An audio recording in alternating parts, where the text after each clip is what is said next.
함께하면 행복한 대상교회 주일 오후 예배에 오신 여러분들 진심으로 환영합니다. 함께하면 아멘. 하나님을 믿는 믿음이 이 땅을 살아갈 때 크게 영향을 미치지 못한다고 생각하기에 우리는 세상의 기준과 방법을 쫓아 살아갈 때가 많은 것 같습니다. 우리는 지난날 30주년을 기념하고 감사와 찬양을 하나님께 드렸지만 때로는 세상 속에서 세상의 기준과 방법으로 살아갈 때가 종종 있는 것 같습니다.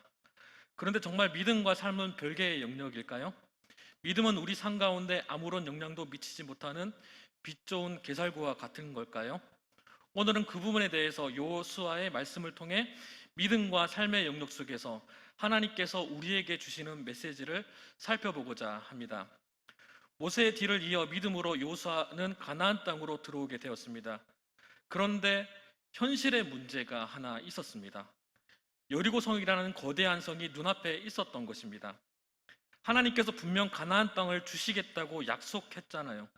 그런데 그곳의 광야에서 똘똘똘 이스라엘 백성에게는 감히 도발조차도 시도할 조차도 없는 난공불락의 요새였습니다. 여호수아는 가나안 정복을 위해 여리고성을 반드시 함락해야 된다는 것을 알고 있었고 이미 정탐까지 마친 상황입니다. 지피지기면 백전백승이라는 말이 있습니다. 가나안 족속과 이스라엘 백성들을 잠시 비교해 보겠습니다. 첫 번째, 군사력에서 그들을 이길 수가 없습니다. 가나안 족속은 전쟁에 능한 족속이었습니다. 왜냐하면 밑에는 이집트와 위에는 메소포타미 지역의 강한 대국들 사이에서 살아남아야 했으니까요. 두 번째는 무기에서 그들을 이길 수가 없었습니다. 이때 당시에는 청동기 시절에서 철기 문명으로 넘어가는 시기였습니다. 그때 당시에 그들은 최신식 무기인 철기 병기를 가지고 있었습니다. 세 번째는 군사작전에서 그들을 이길 수가 없었습니다. 좋은 전략과 전술을 가지고 있으면 다소 군사력이 뒤지거나 무기가 열세에 있어도 이를 뒤집을 수 있습니다. 이집트와 메소포타미아 지역 사이에서 얼마나 많은 전쟁을 경험했겠습니까? 그런 그곳에 여호수아가 이스라엘 백성들을 데리고 들어가려고 합니다. 세상의 상식과 지식으로는 이해할 수 없는 행위입니다. 그들은 강한 군사력을 가진 사람들입니다. 그리고 그곳은 군사적으로 요새입니다. 로마라는 거대한 제국도 예루살렘을 점령할 때 압도적인 군사력을 가지고 있었음에도 불구하고 쉽게 점령할 수 없었던 곳입니다. 그런데 광야에서 이제 막 들어온 그들이 어찌 군사훈련을 할 수 있었겠습니까? 당장 먹을 것, 입을 것도 구할 수 없는데 말입니다. 광야에 있던 그들이 무슨 여유가 있어서 전쟁을 하겠다고 서를 두드리고 있었겠습니까? 그들이 할 수 있었던 것은 아무도 모르게 기습해서 적장의 목을 치는 것밖에 없었는데 그것마저도 할 수가 없었습니다. 앞장 6장 1절에 보니 이스라엘 자손으로 말미암아 여리고성을 굳게 닫혔고 출입하는 자가 없었더라 라고 기록하고 있어요. 굳게 성문을 닫아 걸고 개미 한 마리도 지나가지 못하게 완벽한 전투 준비 태세를 갖추고 있었습니다. 우리가 라합의 장면을 한번 기억해 보길 원합니다. 라합이 숨겨져서 다행이지 이미 그들은 그들의 존재를 알고 있었고 그들은 최상의 전투 준비 태세로 전쟁을 준비하고 있었습니다. 아무리 하나님의 약속을 믿고 여기까지 왔다고 하지만 어떻게 그곳에 들어갈 수 있겠습니까? 아니요, 못 갑니다. 광야에 떠들던 이스라엘 민족들은 무슨 힘이 있어서 전쟁에 나갈 수 있겠습니까? 제가 여호수아라면 못 갈 것 같아요. 아니요, 안 갈 것 같아요. 왜냐하면 나는 믿음으로 인해서 나 혼자 적진에는 갈 수 있지만 그런데 나로 인해서 나만 믿고 따라오는 이스라엘 민족들이 죽으면 어떡합니까? 우리야 이미 결과를 알기 때문에 시시할지 모르겠지만 여호수아는 현실의 문제입니다. 나의 선택이 200만 명이 되는 사람들이 죽느냐 사느냐가 달려 있습니다. 그래요, 그것이 순교라고 칩시다. 그래, 나의 선택으로 인해 200만 명의 사람들이 죽거나 그들이 노예로 전락하게 된다면 어떡합니까? 어찌 그 길을 따라갈 수 있겠습니까? 그 길은 쉽지 않은 겁니다. 그러나 여호수아는 그 길을 따라갔습니다. 하나님의 말씀에 순종했습니다. 여호수아를 따르던 백성들의 마음은 편했을까요? 적진 앞에서 언약궤를 들고 나팔을 불고 하루에 한 바퀴씩 돌으라고 합니다. 말도 못하게 합니다. 뭐 이런 경우가 다 있습니까? 하루를 돌고 이틀을 돌고 사흘을 돌아도 엿새를 돌아도 아무 일도 일어나지 않습니다. 그런데 마지막 날은 7바퀴나 도르라고 합니다. 여호수아야 말씀을 하나님께 직접 들었다고 치더라도 여호수아를 통해 전달받은 사람으로서 말없이 그 길을 따르는 것은 쉬웠겠습니까? 쉽지 않았을 것입니다. 그러나 묵묵히 순종의 길을 걸어가는 백성들의 모습, 저는 이 말씀을 묵상하면서 지난주 원로 목사님께서 30년을 회고하면서 하신 말이 생각났어요. 하나님께서 주신 사명이라고 생각하기에 성도들에게 1년에 한 명을 전도하라고 강조했지만 좀 더 사랑하지 못해서 정말 미안하다고 말하시는 목사님의 회고를 들어보니 원로 목사님의 마음이 요수아처럼 느껴졌습니다. 하나님께서 그 누구도 관심을 두지 않았던 이곳에, 정평동에 하나님의 말씀에 순종하여 첫 삽을 펐던 30년 전 몇 사람의 순종과 묵묵하게 30년이란 세월을 걸어온 성도들의 모습, 아무 말 없이 여호수아를 따르던 백성들의 모습으로 생각되어졌습니다. 막막했던 그 일이 이루어졌어요. 아무 일도 일어나지 않을 것 같은 역사가 일어납니다. 여리고성 안에 있는 가나안 족속이 이스라엘 백성들을 얼마나 조롱해 있겠습니까? 그러나 믿음의 걸음을 걸어가는 그들에게 하나님께서 역사하셨습니다. 여리고성이 무너져 버렸습니다. 말도 안 될 것 같은 그 일이 눈앞에서 펼쳐져 있습니다. 많은 교회들이 교회를 개최 가지면 10년이고 20년이고 모양을 유지하다가 없어지는 교회들이 얼마나 많습니까? 복음의 본질이 사라져 이게 교회인지 아닌지 분간 못하는 교회들이 얼마나 많습니까? 그러나 대산교회는 하나님의 말씀 따라 지금까지 부흥하고 복음의 사명을 감당하고 있는 줄 믿습니다. 그것도 30년이라는 세월을요. 이제 청년이 된 우리는 이전과는 달라야 합니다. 또 다른 내일을 준비해야 합니다. 요사는 하나님께서 행하신 일을 보았어요. 그리고 자신감이 생겼던 것 같습니다. 뭐든지 할 수 있을 것 같은 열정과 패기가 그 마음 안에 가득했던 것 같습니다. 30대 청년이 된 우리 교회 역시 지난날 대산교회, 우리 교회를 통해 행하신 하나님의 일들을 경험하면서 대산교회만의 열정과 패기가 넘치는 교회가 되었습니다. 그러나 우리는 오늘을 즈음하여 다시 한번 말씀 앞에 또 다른 30년을 준비하기 위해 우리를 스스로를 점검해야 할 것입니다. 오늘 본문 여호수아의 아이성 공격 실패 사건을 통해 우리에게 주시는 하나님의 레마의 말씀이 저와 여러분에게 임하길 소망합니다. 아이성은 지리적으로 중요한 위치에 있었습니다. 가나안의 중간 고지대에 있는 아이성은 가나안을 점거하기 위하여 이스라엘이 반드시 점거해야 할 중요한 요점 도시였습니다. 여리고성이 교통의 요지로서 가나안 땅 정복에 전략적 가치가 있었다면 아이성은 고지대로서 다른 지역을 내려다보면서 통제하고 보급로를 확보하는 지리적으로 중요한 위치에 있었다는 것입니다. 하나님께서 주시겠다고 약속하신 땅을 점거하기 위해 여호수아는 나름 최선을 다했다고 볼 수 있습니다. 그런데 왜 하나님은 이 여호수아의 열심을 있는 그대로 받아주지 않았을까요? 아이성을 점거하는데 왜 실패하게 되었을까요? 그렇다면 우리는요, 30주년을 하나님의 은혜로 경험하고 그 은혜에 감사하며 기념하였습니다. 우리의 열심이 헛되지 않게 하기 위해서는 우리는 이제 어떻게 해야 할까요? 또 다른 30년, 60주년을 향해 가는 즈음에서 우리는 우리 스스로를 다시 한번 점검해야 할 것입니다. 첫 번째는 하나님의 은혜에 감사하며 겸손해야 합니다. 여리고성을 점령했을 당시 이스라엘의 모습은 6장 1절에서 그들이 할 수 있는 것은 아무것도 없는 상태에서 오로지 하나님의 은혜로 여리고성을 점령했다고 말씀하고 있습니다. 다시 본문 7장 2절에서 5절까지 살펴보면 이스라엘 백성들이 아이성 전투에서 참패를 당한 기사가 나옵니다. 그런데 여기서 우리가 특별히 주목해 봐야 될 사실은 아이성 전투를 치름에 있어서 이스라엘 백성들이 하나님께 무엇을 묻지도 않거니와 또 하나님께서도 이스라엘 백성들에게 어떻게 싸우라고 지시하지도 않으신다라는 것입니다. 즉, 이 전투는 철저하게 이스라엘 백성들의 판단과 결정에 의해서 치러진 전투였다라는 것입니다. 이스라엘 백성들이 이처럼 아이성 전투에서 자신만만하게 자신들의 판단과 결정을 의지하여 싸우려 했던 이유는 무엇이었을까요? 그것은 바로 여리고성 전투에서 승리로 인해 지나친 승리감에 도취했기 때문입니다. 여리고성 전투에서 승리가 하나님께서 은혜로 주신다라는 것을 사실을 망각하고 마치 자신의 능력과 지혜로 얻은 것처럼 교만해졌다라는 것입니다. 우리 역시 마찬가지일 것입니다. 대산의 모든 것이 하나님의 은혜로 된 것입니다. 30년간 지켜주신 것도 하나님의 은혜요, 복음의 사명이 변질되지 않은 것도 하나님의 은혜입니다. 사람이 하나님의 은혜를 망각하면 교만하게 됩니다.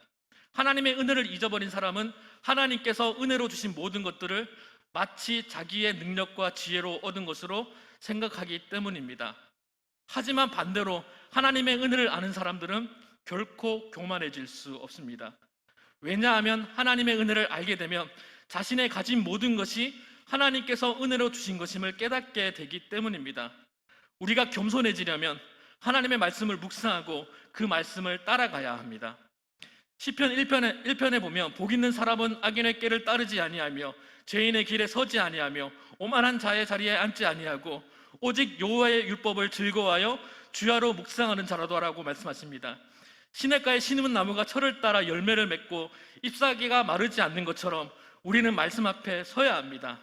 공예배의 회복을 통해 하나님의 말씀의 회복이 여러분의 삶 가운데, 저의 삶 가운데 일어나길 소망합니다. 또한 말씀 묵상을 통해 하나님과 가까워지는 저와 여러분이 되기를 소망합니다. 두 번째는 기도해야 합니다. 우리 6절 말씀을 같이 한번 읽어보겠습니다. 6절 말씀입니다. 시작.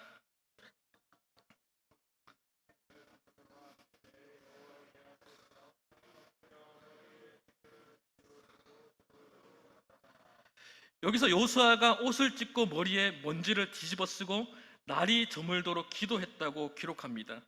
그렇게 열정과 패기가 넘치던 여호수아는 패배를 경험하고 왜 이토록 당혹해 하고 있었을까요? 아이성에서 패배한 단순한 한 번의 패배로 끝나는 것이 아니라 이스라엘을 얕잡아 보는 가나안 족속이 여기저기서 일어나 이스라엘을 동시다발적으로 공격하여 이스라엘에 전멸할 수도 있었기 때문입니다. 5절에서 백성들의 마음이 녹아 물같이 되었다는 구절을 통해서 그들이 얼마나 잔인했는지 알 수 있습니다. 한 민족이 가나안 족속으로부터 몰살당할 수도 있었습니다. 이러한 상황을 누구보다 잘 알고 있는 여호수아는 좌절감과 당혹감을 이기지 못하고 옷을 찢고 땅에 엎드려 먼지를 무릅쓰고서라도 기도할 수밖에 없었던 것입니다. 우리가 반드시 기억해야 할 것은 기도는 하나님께서 지금 역사하시고 계신다는 것을 인정하는 우리의 행위입니다. 여호수아는 비록 실패하고 실수하였지만 하나님은 하나님의 사람 여호수아를 다시 부르셨습니다. 눈앞에 보이는 절망 앞에서 자신을 인도하신 하나님께 기도하게 하셨습니다. 우리 역시 지난날 30년을 돌이켜보면 은혜로 역사하신 하나님의 은혜에 감사하고 찬양해야 할 것입니다. 그러나 또 한 가지는 실패의 순간도 기억하고 돌아보면서 여호수아처럼 그것을 기도의 발판으로 삼아야 할 것입니다. 위기의 순간에 여호수아를 기도하게 하신 하나님께서 지금 우리를 기도의 자리로 부르시고 계십니다. 아이성에 실패한 이스라엘 백성은 그들로 한순간 멸절당할 수도 있었습니다. 그러나 하나님은 그 위기의 순간에도 이스라엘 백성들을 지켜주셨습니다. 왜냐하면 하나님은 절대 하나님의 사람을 포기하지 않는 분이기 때문입니다. 한국교회가 위기라고 이야기합니다. 하지만 아직 믿음을 가지고 있는 우리를 통해, 하나님이 사랑하시는 우리를 통해 하나님의 나라를 만들어가길 원하십니다. 교회의 사명은 영혼을 살리는 것에 있습니다. 그만큼 하나님 앞에 막중한 책임이 따릅니다. 교회는 분명 하나님의 축복의 통로입니다. 세상의 빛이고 소망입니다. 반대로 교회의 타락은 영혼을 죽이는 일입니다. 그만큼 교회는 중요한 역할을 감당하고 있는 곳이라는 뜻입니다. 그렇기 때문에 우리는 쉬지 말고 기도해야 합니다. 성령님의 능력을 간구해야 합니다. 30년을 행복했던 기억들을 다시 한번 추억하고, 때로는 실패했던 일들을 상기하면서 우리의 뜻이 아닌 하나님의 뜻을 간구해야 합니다. 지난 30주년을 추억하고 공유하기도 하지만 교회를 둘러싼 수많은 영혼을 살리는 막대한 사명이 우리에게 있다는 것을 하나님이 우리에게 보여주셨습니다. 그렇기 때문에 우리는 하나님의 역사하심을 지금 이 순간에도 간구해야 합니다. 하나님의 구원 사역이 우리의 망각으로 인해 멈춰지지 않도록 기도해야 합니다. 말씀을 통해 우리의 자신이 겸손해야 합니다. 그리고 기도를 통해 하나님의 통치를 인정해야 합니다. 하나님의 말씀과 통치를 망각한 여호수아는 내가 이렇게 하면 하나님께서 행하실 거라는 교만한 마음이 있지는 않았겠습니까? 아이성 공격에 실패하고 나서 그는 위기의 순간에도 하나님께 기도하는 장면이 9절의 말씀입니다. 9절 말씀을 같이 한번 읽어보겠습니다. 시작.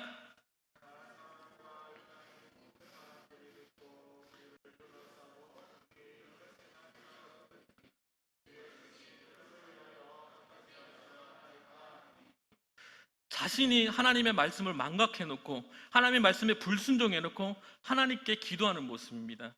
하나님 어찌 할 수 있느냐고, 하나님이 이제 어떻게 하실 거냐고 이렇게 물어보는 장면입니다. 그러나 하나님은 여호수아에게 다른 말씀하지 않고 아이성 공격의 실패의 이유를 하나하나 깨닫게 해주십니다. 우리가 말씀을 보고 기도해야 할 이유는 바로 이것입니다. 하나님께서 우리에게 말씀을 통해, 기도를 통해 하나님의 뜻을 우리에게 조명해 주시기 때문입니다. 우리가 마지막으로 바라봐야 될 것은 일어나라입니다. 10절 말씀을 같이 한번 읽어보겠습니다. 시작.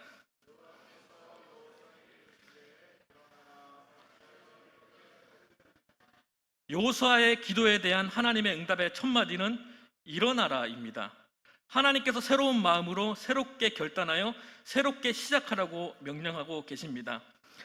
우리는 30주년을 즈음해서 다시 한번 우리의 신앙을 점검하기 위해 앞서 말했던 두 가지 말씀과 기도로 우리에게 주신 하나님의 뜻으로 우리를 점검해야 한다고 이야기했다면, 일어나라는 의미는 우리의 행함을 이야기할 수 있습니다. 또 다른 30년을 향해 일어나시길 축복합니다. 하나님은 지금 우리에게 새로운 마음으로 새로운 결단을 통해 새롭게 시작하기를 원하십니다. 11절에 범죄하였다는 의미는 단순히 죄를 지었다라는 의미보다는 본래의 길에서 다른 방법으로 벗어난 것을 의미할 수 있다고 봅니다. 아이성의 전투 자체를 나쁘게 보신 것이 아니라 하나님 앞에 올바른 방법으로 나아가지 않았다는 것을 지적하는 것입니다. 그 지적의 내용이 무엇일지 한번 살펴보겠습니다. 범죄하여 언약을 어기고 도둑질하여. 가나안 땅에 들어가면서 하나님께서 하나님의 백성으로 마땅히 행해야 할 명령이 있었는데, 그 말씀은 신명기 6장 4절에서 5절 말씀입니다. 이스라엘아 들어라, 우리 하나님 여호와는 오직 유일한 여호와시니 너는 마음을 다하고 뜻을 다하고 힘을 다하여 내 하나님 여호와를 사랑하라. 하나님께서 은혜로 주신 약속의 땅에서 하나님을 의지하고 말씀을 따라 기도하고 오직 여호와만을 사랑해야 합니다. 그런데 그 은혜를 망각한 사람들은 자신의 경험으로 나아갔습니다. 은혜에 감사하지 않고 자신의 경험을 자랑했습니다. 하나님의 것을 자신의 것이냐 도둑질하고 있습니다. 경건의 모양은 있으나 경건의 능력이 없는 것입니다. 하나님은 그곳에서 역사하지 않겠다고 말씀하십니다. 우리 13절의 말씀을 같이 한번 읽어보겠습니다. 시작.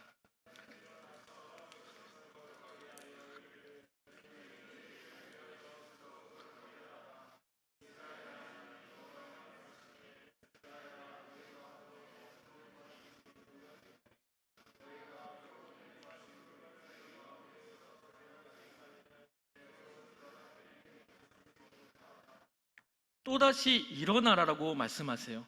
하나님께서 아이성 공격에 실패해 가슴 아파하는 여호수아에게 새 힘을 주시는 것입니다. 그리고는 그들에게 다시 구원의 사역을 맡기십니다. 백성을 거룩하게 하여 내일을 위하여 거룩하게 하라. 또 다른 30년을 위하여 내일, 즉 60주년을 위해 거룩하게 하라. 다시 한번 말씀드리지만 일어나라, 빛을 발하라. 왜? 지금 2021년 우리에게 주신 말씀일까요?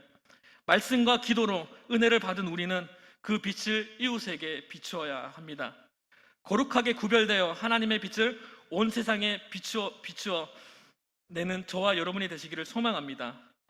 그 빛을 비춰내기 위해서는 우리는 거룩해야 합니다.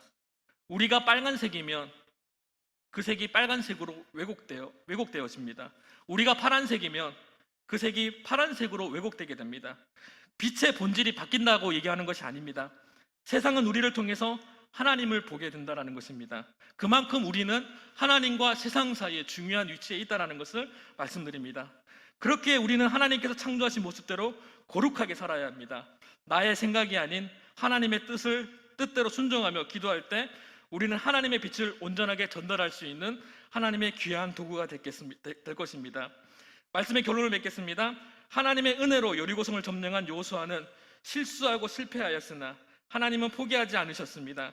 말씀과 기도로 그리고 행함을 통해 하나님의 거룩한 삶으로 자신을 회복하고자 노력했을 때 이스라엘 백성들은 결국 아이성 점령에 성공하게 됩니다.